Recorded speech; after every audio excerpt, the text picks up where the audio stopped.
Hello, good night sir మీ అందరికీ. ఇప్పుడు time 10-20 నిమిషాలు అంటే 10:30 దగ్గర 10:30 అవస్తుంది సార్. మీ అందరికీ ప్రతి ఒక్కరికి గుడ్ నైట్. కుల మత జాతి లింగ భేద వర్గ విచక్షణ మనిషి సార్. నాకు వాచ్ టైం సరిపోలేదు మానిటైజేషన్కి, ఇంకా అందువల్ల నేను పెద్ద వీడియోలు చేస్తున్నాను సార్.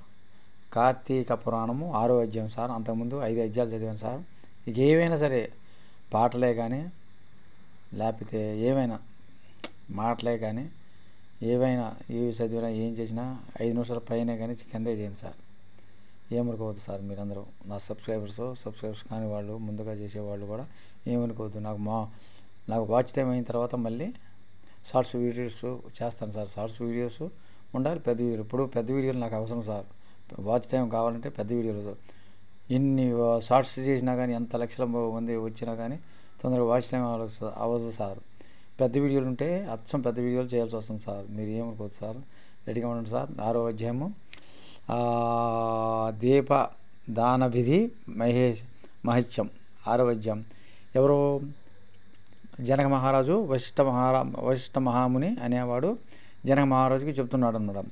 ఓ రాజశ్రేష్ఠుడా, ఏ మానవుడు కార్తీక మాసము 4 రోజులు పరమేశ్వరుని శ్రీ మహావిష్ణువుని పంచామృత స్నానం చేయించి కస్తూరి కలిపిన మంచి గంధపు నీటితో భక్తిగా పూజించును, అట్టి వానికి అశ్వమేధ యాగము చేసినంత పుణ్యము దక్కును. ఓ రాజశ్రేష్ఠుడా, వశిష్ఠ మహారాజు చెబుతున్నాడు. ఓ రాజశ్రేష్ఠుడు అని ఎవరో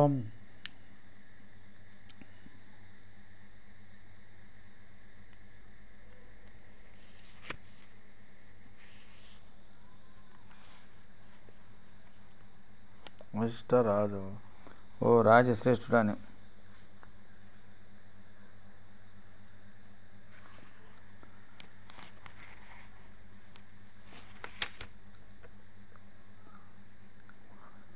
జనక మహారాజా కార్తీక మాసంలో పూజానంతరము శివాలయమున అందు అయితే 5వ అధ్యాయంలో చెప్పాడు అనమాట. వశిష్ఠ మహాముని జనక మహారాజుకి చెప్తున్నాడు అనమాట. ఏది మనం 6వ అధ్యాయం చదువుతున్నాం సార్. సార్ ముందు మీరు మొట్టమొదటిగా చూసిన వారు నా పాత షార్ట్స్ వీడియోలు ఎలా వేల లక్షల్లో చూశారు అలానే చూడండి సార్. అలానే మొట్టమొదటిగా చూసిన వారు సబ్స్క్రైబ్ చేయండి. ఒకసారి చేస్తే సార్. ప్రతిరోజు లైక్, షేర్, కామెంట్ పెట్టండి సార్. నా పెద్ద వీడియోలు కూడా మళ్ళీ మొదలు వేస్తాను సార్. ఏమనుకోవద్దు సార్. ఇది 6వ అధ్యాయము దీపదాన విధి మహత్యం.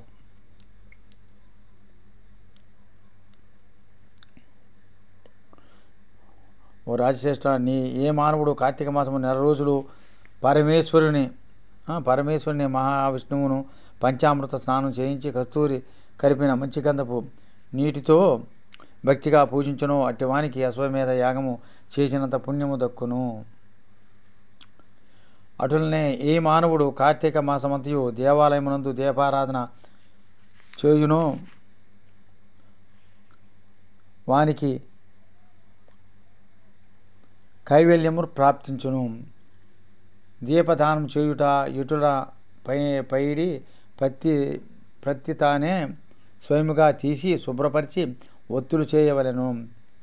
వరి పిండితో కానీ గోధుమ పిండితో కానీ ప్రమిదల వల్లే చేసి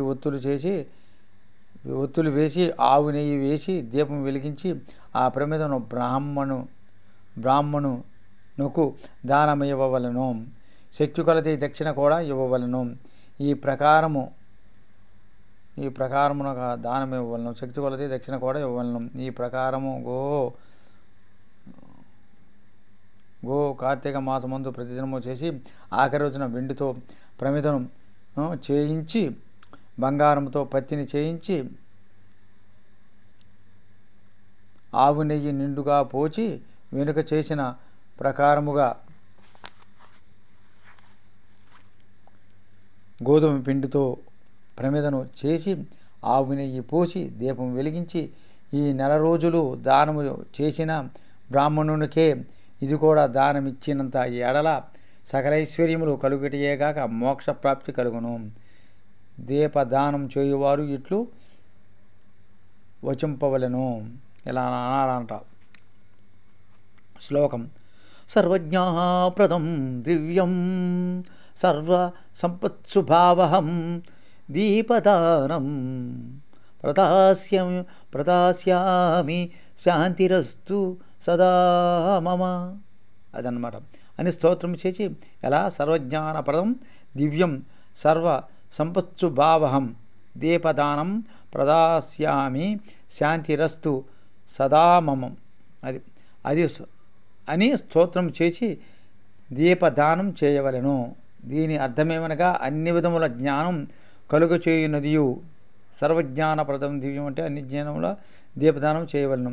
దీని అర్థమేమనగా అన్ని విధముల జ్ఞానం కలుగు చేయవలను. నీవు సకల సంపదల నిత్యు నదియునుగాను. అట్లనే సర్వ సంపత్తుల భావహం. అది సర్వ సంపత్తులు అంటే ఏంటి? సకల సంపదలు ఇచ్చు ఈ దీపదానము. దీపదానం ప్రదర్శ్యామి అంటే దీపదానం చేయుచున్నాను, నాకు శాంతి కలుగుగాక అన్నదానికి ఏంటి? శాంతిరస్తు సదా మమ, నాకు శాంతి కలుగుగాక. అది ఈ విధముగా దీపదానము చేసిన తరువాత బ్రాహ్మణ సమారాధన చేయవలెను. శక్తి లేని ఎడల 10 మంది బ్రాహ్మణులకైనను భోజనమిడి దక్షిణ తాంబూలములు నివ్వవలెను. ఈ విధముగా పురుషులు కానీ స్త్రీలు కానీ ఏ ఒక్కరూ చేసినను సిరి సంపదలు, విద్యాభివృద్ధి, ఆయుర్వృద్ధి కలిగి సుఖింతురు. దీనిని గురించి ఒక ఇతిహాసము గలదు, దానిని వివరించత ఆలకింపమని వశిష్ఠుడు జనకునితో వశిష్ఠ మహాముని జనక మహారాజుతో ఇట్లు చెప్పసాగను. లబ్ధ వితంతువు స్వర్గమున కేగుట. పూర్వకాలమున ద్రవిడ దేశమునందొక గ్రామం ఒక స్త్రీ గలదు. ఆమెను పెండ్లి అని కొలది కాలమునకే భర్త చనిపోయాను. సంతానము కానీ ఆఖరికి బంధువులు కానీ లేరు. అందుచే ఆమె ఇతరుల ఇండ్లలో దాచి పని చేయుచు అక్కడనే భుజించుచు ఒకవేళ వారి సంతోషము కొలది ఏమైనా వస్తువులు ఇచ్చిన ఎడల ఆ వస్తువులను ఇతరులకు హెచ్చు ధరకు అమ్ముకొనుచు ఆ విధముగా తన వద్ద పోగైన సొమ్మును వడ్డీలకు ఇచ్చి మరింత డబ్బును కూడబెట్టుకొనుచు దొంగలు దొంగిలించి తీసుకువచ్చిన వస్తువులను తక్కువ ధరకు కొని ఇతరులకు ఎక్కువ ధరకు అమ్ముకొనుచు సొమ్ము కూడబెట్టుకొనుచుండెను. ఈ విధముగా కూడబెట్టిన ధనమున వడ్డీలకిస్తూ శ్రీమంతుల ఇండ్లలో దాచి పనులు చేస్తూ తన మాటలతో వారిని మంచి చేసుకుని జీవించుచుండును. ఎంత సంపాదించిననేమి ఆమె ఒక్క దినమున కూడా ఉపవాసము కానీ దేవుని మనసారా ధ్యానించును కానీ చేసి ఎరుగదు. పైగా వ్రతములు చేసేవారిని, తీర్థయాత్రకు వెళ్ళే వారిని చూచి అవహేళన చేసి ఏ ఒక్క భిక్షగానికి కానీ పీడికడు బియ్యం పెట్టక తాను తినక ధనమున కూడబెట్టుచుండేది. అటులా కొంతకాలము జరిగను. ఒక రోజున ఒక బ్రాహ్మణుడు శ్రీరంగములోని శ్రీరంగ నాయకులను సేవించుటకు బయలుదేరి మార్గమధ్యమున ఈ స్త్రీ ఉన్న గ్రామమునకు వచ్చి ఆ దినమున అక్కడొక సత్రములో మజిలీ చేసెను. అతడా గ్రామంలోని మంచి చెడ్డలను తెలుసుకుని ఆ పిచినారి స్త్రీ సంగతి కూడా తెలుసుకుని ఆమె కడకు వెళ్ళి, అమ్మా, నా హిత వచనము లాలకింపము, నీకు కోపము వచ్చినా సరే నేను చెప్పుచున్న మాటలను ఆలకింపుము. మన శరీరములు శాశ్వతము కావు, నీటి బుడగల వంటివి. ఏ క్షణములో మృత్యువు మనల్ని తీసుకుని పోవునో ఎవరూ చెప్పలేరు అని చెప్పినారు. ఒక మునీశ్వరుడు ఆమెకి చెప్పాడనమాట, దానం కూడబెట్టి ఆమెకి.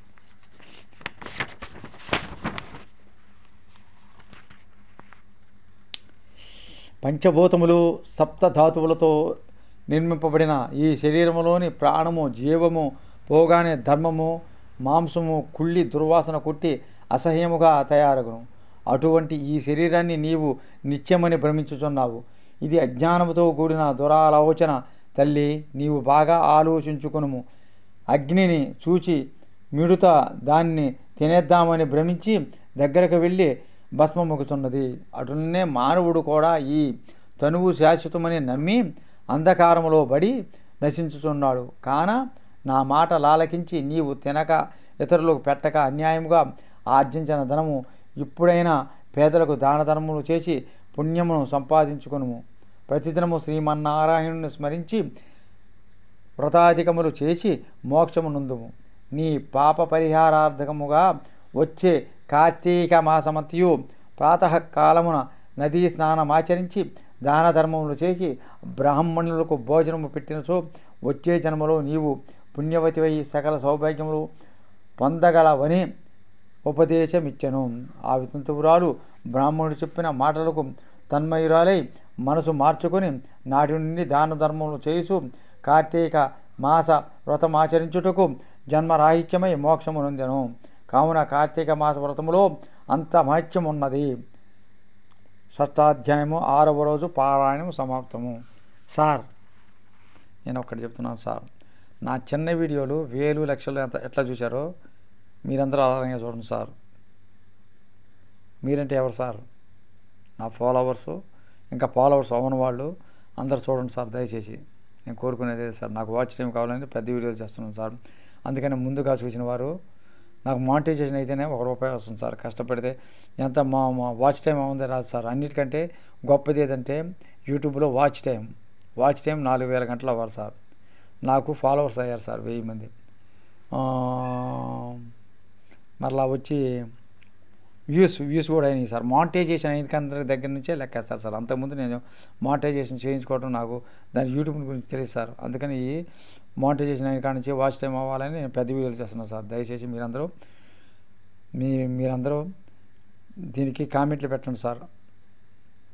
6వ అధ్యాయానికి కార్తీక పురాణం 6వ అధ్యాయానికి కామెంట్లు పెట్టండి, అనేది లైక్ చేయండి, షేర్ చేయండి, సబ్స్క్రైబ్ చేయండి సార్.